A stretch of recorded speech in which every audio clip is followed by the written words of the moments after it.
Good morning, Rebels, and welcome back to my life. Before I explain the totally bizarre title to this video, I want to give a huge shout out to Simon Cantan for giving me the first ever video response that I've received on this channel. Simon posted a recommendation of Castle Rugna by Piers Anthony in response to my last video about my books, and it looks awesome, and I added it to my Amazon wishlist immediately. But it's not just Simon. In the comments of that video, I've received just tons and tons of book recommendations, and I've added them all to my Amazon wishlist. It's a lot of books! Oh, by the way, I also got a haircut. I don't know if you noticed. By the way, did you know that you can find someone else's wish list on Amazon and buy books or other things for them anonymously? It's totally private. Amazon doesn't give you their address. You just pay for the shipping and then Amazon takes care of the order placement and fulfillment. I'm not telling you this as a subtle hint that you should go to Amazon and buy me books. I mean, it would be cool if you did, but I'm totally not expecting you to. I just think that the world would be better in general if people read more books more often, and how awesome would it be to set up like a societal norm where we find friends of ours online and just buy them books that they've been wanting to read. Alright, last thing before I get started, I found more books for my bookshelf. So here they are. First one is Save the Cat by Blake Snyder. Second is The Art of Dramatic Writing by Lajos Egri. Lajos Egri.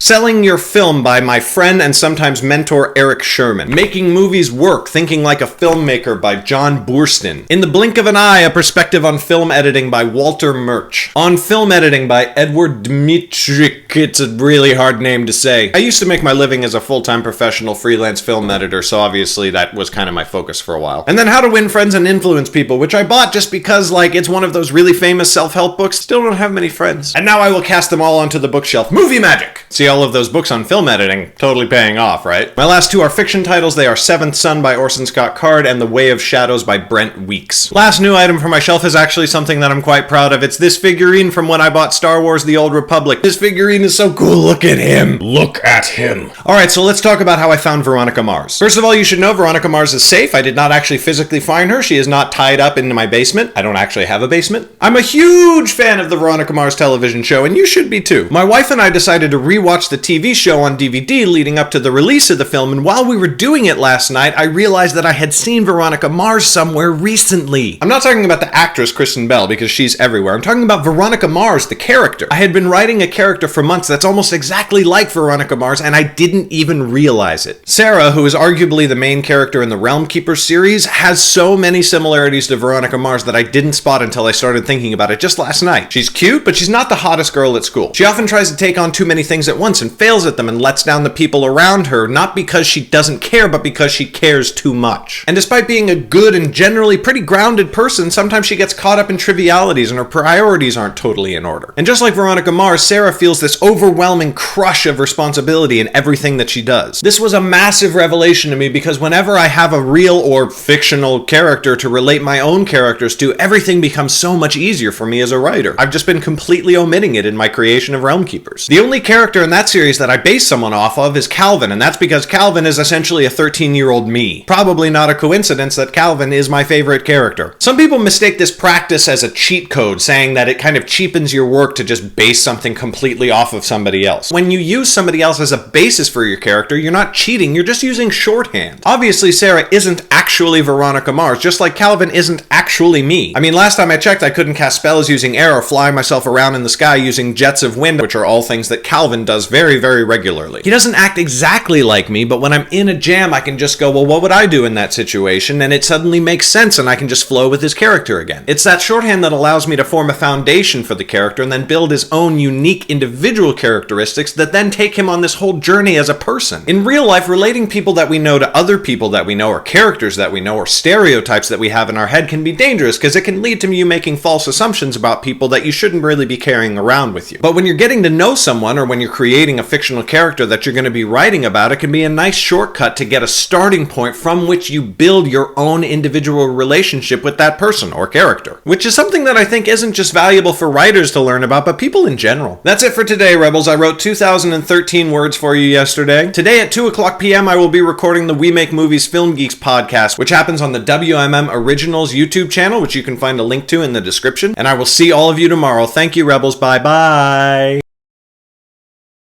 By the way, I know that some of you may have watched this video and said, holy crap, the lighting in Garrett's new office is horrible. Lights cost money, and that's something that I don't have a lot of these days. If you really want to help me get better lights, the best thing that you can possibly do is go and buy my books, which are in the description. That is probably the worst reason to buy a book ever, but they're also pretty awesome, so check it out.